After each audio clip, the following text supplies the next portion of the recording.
গাজায় মানবিক সহায়তা পৌঁছে দিতে যাওয়া গ্লোবাল সমুদ্র ফ্লোটিলার যাত্রীরা আটক হওয়ার পর শুরু করেছেন অনির্দিষ্টকালের জন্য অনশন কর্মসূচি।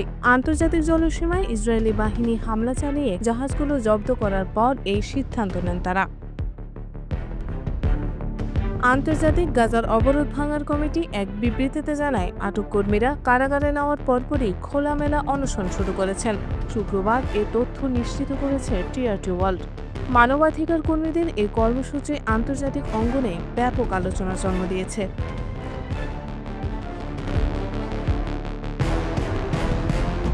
গাজায় সহায়তাবাহী ফ্লোটিলা আটকের ঘটনায় তীব্র ক্ষোভ প্রকাশ করেছেন তুরস্কের president Recep Tayyip Erdogan. AKP পার্টির উদ্দেশ্যে দেওয়া এক ভাষণে তিনি বলেন, মানবাধিকার কর্মীরা ফিলিস্তিনিদের সাহায্য করতে এগিয়েছিলেন, অথচ আন্তর্জাতিক জলসীমায় ইসরায়েল তাদের ওপর হামলা চালিয়েছে। এরদোয়ান অভিযোগ করেন, গাজায় চলমান গণহত্যাকে ঢাকতে ইসরায়েল সরকার অবিরাম মানবতাবিরোধী অপরাধ করে যাচ্ছে।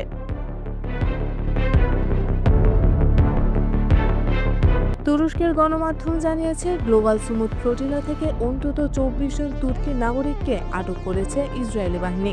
এর প্রেক্ষিতে ইস্তাম্বুলের প্রধান প্রসিকিউটরের কার্যালয় তদন্ত শুরু করেছে।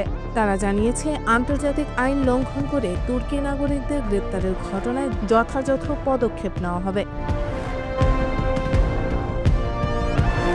বৃহস্পতিবার ইসরায়েলি নৌবাহিনী হামলা চালিয়ে প্রায় ৪৪টি জাহাজ জব্দ করে, যেগুলো মানবিক সহায়তা নিয়ে যাচ্ছিল গাজার উদ্দেশ্যে। এই অভিযানে অন্তত ৫০টিরও বেশি দেশে প্রায় ৪৫০ জন কর্মীকে আটক করা হয়েছে। সংগঠকদের দাবি ছিল, ফ্লোটিলার একমাত্র লক্ষ্য গাজার দীর্ঘমেয়াদী অবরোধ ভেঙে খাদ্য, ওষুধ ও জরুরি সহায়তা পৌঁছে দেওয়া।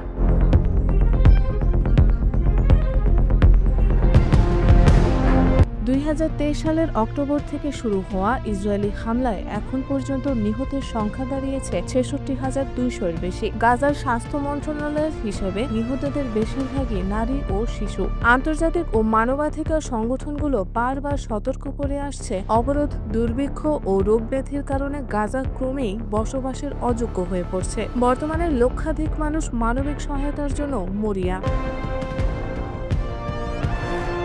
ফ্লোটিলা আটক এবং কর্মীদের অনশন কর্মসূচি ইসরায়েলের উপর নতুন করে আন্তর্জাতিক চাপ তৈরি করেছে। মানবাধিকার সংগঠনগুলো বলছে, আন্তর্জাতিক জলসীমায় হামলা চালিয়ে ফ্লোটিলা জব্দ করা আন্তর্জাতিক আইন লঙ্ঘনের শামিল। পাশাপাশি আটক কর্মীদের জীবন ও নিরাপত্তা নিয়ে এখন বিশ্বব্যাপী উদ্বেগ বাড়ছে।